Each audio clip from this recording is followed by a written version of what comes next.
반갑습니다. 송지준입니다. 오늘은 제가 영상을 통해서 한동훈 후보가 과연 이재명에 맞서 싸워서 이길 수 있을까? 그리고 나아가 제일 중요한 것은 이제 그 경선에서 한동훈이 통과할 수 있을까라고 하는 문제를 좀 짚어보고자 하는데요. 많은 분들이 잘 아시겠지만 저는 총선 때부터 시작해가지고 입장이 좀 바뀌었습니다. 여기서 말하는 입장이 바뀌었다라는 것은 윤석열 정부가 출범하고 난 뒤에 저는 윤석열 대통령의 어떤 측면이든지 간에 항상 쉴드를 치고 그리고 또 옹호하는 그런 식의 발언을 해왔었죠. 그러나 총선 기간 동안에 윤석열 대통령이 보여줬던 모습은 제가 알던 윤석열 대통령의 모습이 아니었습니다. 단언코. 원래 제가 알던 윤석열 대통령의 모습은 사람에 충성하지 않는 모습이었거든요. 그게 이제 우리가 추미애 그리고 문재인 정부 당시에 온갖 고초를 당했던 윤석열 대통령을 지지했던 유일한 이유죠. 박근혜 전 대통령을 사실상 구속시키고 수많은 이제 관련된 사람들을 구속시켰던 보수의 원죄 그 자체라고 할 수 있는 윤석열이라는 인물을 지지할 수 있었던 유일한 이유는 이재명은 막아야 되니까, 그리고 나아가서 그래 문재인 정부에 대해서 저런 식으로 소신을 지켰다라고 한다면 그때의 소신은 잘못됐다라고 해도 지금의 소신은 제대로 됐으니까 결코 이 사람은 사람에 충성하지 않고 국가를 자유 보수주의 국가에 맞게끔 운영해 나가겠지라고 믿음이 있었기 때문입니다. 실제로 총선 전까지 그 믿음은 이루어졌습니다. 그러나 총선 기간 동안에 윤석열 대통령이 보여준 모습은 제가 보기에는 사람에 충성하는 모습이었어요. 그리고 그거는 김건희 여사다라고밖에 저는 생각이 들지 않습니다. 윤석열 대통령은 국민한테 충성을 다한 게 아니라 김건희 여사한테 충성을 다했다라는 것이죠.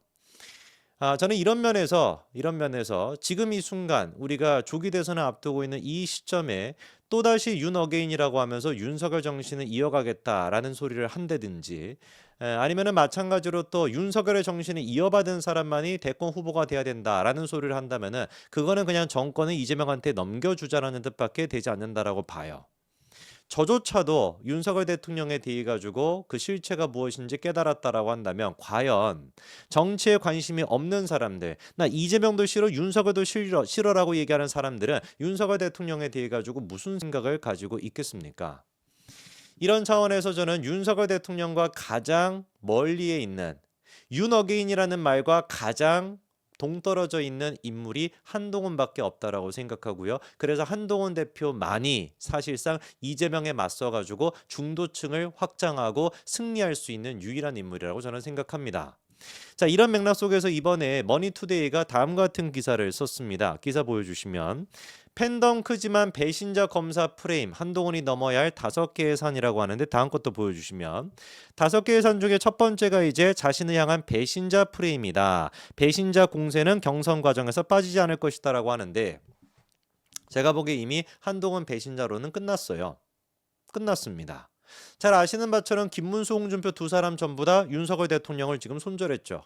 김문수 후보도 뭐라고 얘기합니까? 야, 계엄 잘못됐어. 그럼 무조건 잘못된 거야. 그리고 탄핵은 정당했어. 이렇게 얘기하고 있습니다. 그래서 찐윤들 사이에서 그 저기 DC 인사이드의 그 비데이 갤러리나 국민의힘 갤러리나 미국 정치 갤러리나 이런 데가 찐윤 애들이 있는 곳인데, 거기에서 지금 김문수 같은 이미 커트가 됐습니다. 배신자라고. 홍준표 시장 말해서 뭐 하겠어요. 이 사람 같은 경우는 야, 용산은 불통과 주술의 상징이다. 이게 끝난 거 아닙니까? 주술의 상징이라고 하는데 이미 그러니까 배신자잖아요. 그러면 지금 여론조사를 봤었을 때 3명 정도를 꼽으라면은 김문수, 홍준표, 한동훈 3사람인데 도대체 배신자는 누구죠?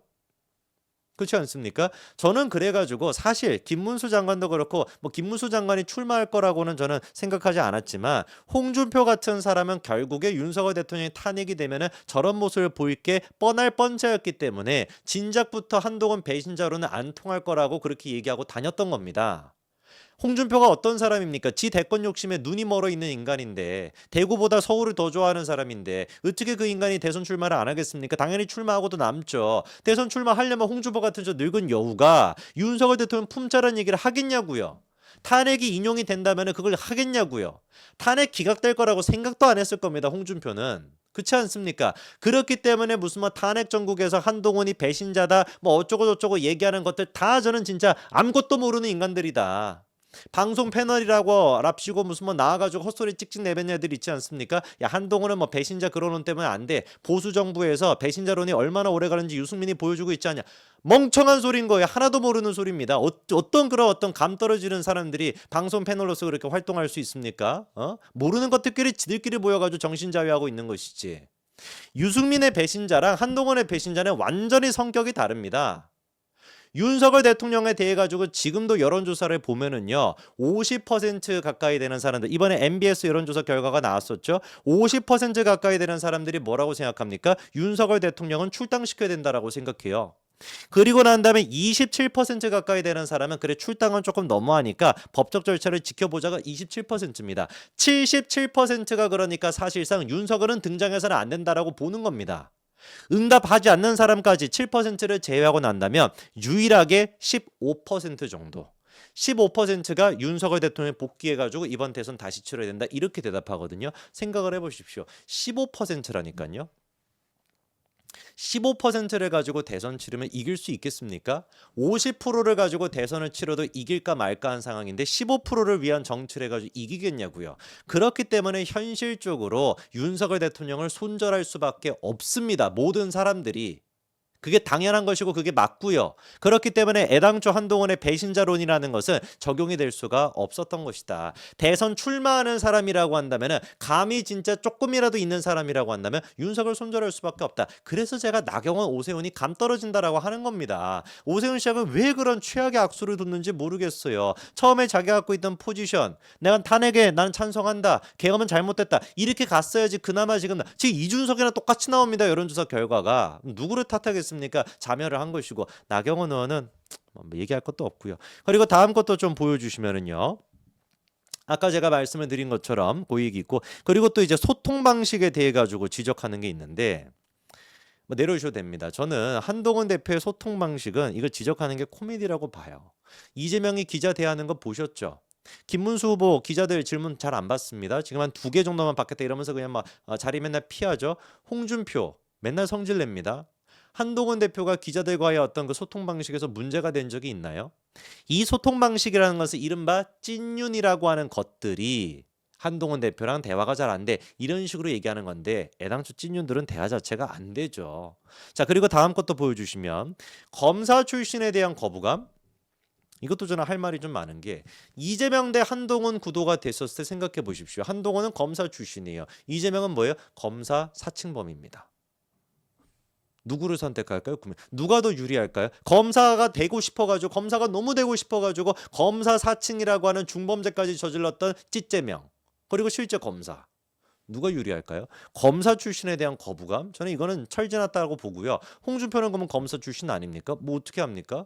택도 없는 소리라고 저는 보고 다음 것도 보여주시면은 네 번째로 지금 지적하고 있는 게 부족한 행정 경험이라고 하면서 김문수, 오세훈, 홍준표는 어떤 그런 경험이 투철하다라고 얘기하고 있는데 그렇게나 행정 경험이 투철하셔가지고 홍준표, 오세훈 시장은 명태균 이슈에 저렇게 지금 허덕거리고 있습니까?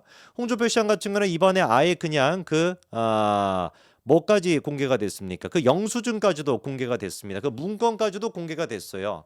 당시 이제 그 명태균은 뭐 알지도 못한다 이런 입장이었죠, 그렇죠? 그리고 뭐 여론조사를 뭐 의뢰했던 것은 자기 아들과 박 전 시장이랑 자기 측근이 알아서 했던 것이 자기는 아무것도 모른다라고 했는데 정확하게 5,600만 원, 최소 7건 가까이 되는 여론조사를 진행했다라는 거에 대한 5,600만 원 요구하는 지불 그 내역이 정확하게 공개가 됐습니다. 그리고 이거를 받은 사람이 지금 뭐라고 얘기한다라는 거예요. 정확하게 박 전 시장과 명태균 씨가 같이 홍준표한테 보고한 거 내가 봤다.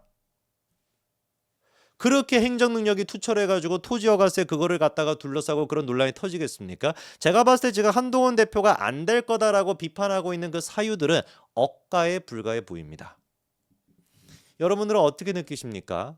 이재명을 막아야 대한민국이 살고요. 이재명을 막아야 윤석열이 삽니다.